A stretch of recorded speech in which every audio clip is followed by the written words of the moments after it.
Orange a créé le Digital Society Forum parce que c'est aussi une demande du client. Nous sommes avant tout un opérateur de télécommunications qui mettons en œuvre tous les systèmes numériques et tous les systèmes digitaux. Il était important pour nous aussi d'être associés aux évolutions de la société. J'ai souhaité participer à l'atelier parce que c'est un sujet qui m'intéresse énormément. Être père, être geek, papa geek, où est le milieu, où est le bon milieu? Parce qu'on a besoin en permanence de contrôler un peu les usages, enfin au moins pour les enfants, et du coup ça permet de s'ouvrir un peu à ce qui se fait, les problématiques des autres, savoir qu'ils ont les mêmes.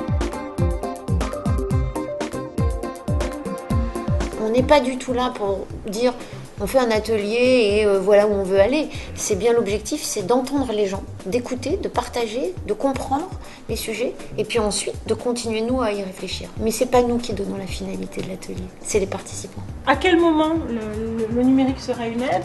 À quel moment le numérique serait un frein? L'éducation se fait par les enfants auprès des adultes. Comment est-ce qu'on amène des personnes qui ne sont pas nées avec à les utiliser de manière beaucoup plus intuitive?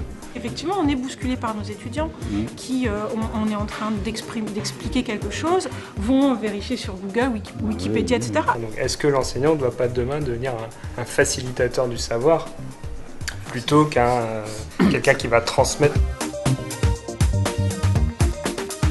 C'est pas un bouleversement psychologique, c'est une évolution psychologique.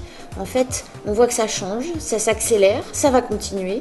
Et ce qui est intéressant, c'est de voir comment les gens le vivent, comment les gens prévoient aussi l'avenir. Et c'est important pour nous aussi de savoir ce que tout le monde, le grand public, les entreprises, pensent de ces évolutions et comment elles se les approprient.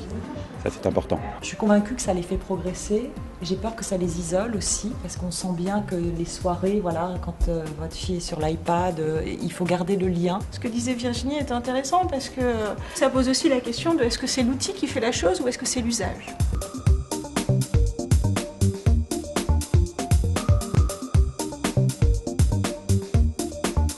Globalement, ce que j'ai pu retenir du contenu, c'est que les parents ont du mal à contrôler les enfants. Quelque chose qui m'a surpris et en même temps un peu navré, c'est la difficulté que pouvaient avoir des institutions comme l'Éducation nationale à s'impliquer en fait dans ce qu'on appelle la culture numérique. Si on ne comprend pas sa société, ça va être quand même compliqué de proposer des nouveaux usages adaptés aux problématiques des gens. On fait déjà des ateliers de parentalité qui apprennent aux parents à accompagner les enfants sur l'usage du numérique. On se dit qu'on va poursuivre. Ça nous renforce dans l'idée que le numérique, il faut avoir une réflexion sur l'usage qu'on en fait. On est bien dans le sens collaboratif de ce forum. Nous associons psychologues, sociologues à ces réflexions et nous en tiendrons, je pense, compte dans les développements de nos futurs services et produits. Ça apporte surtout une nouvelle matière pour continuer à réfléchir, à discuter et à créer des services.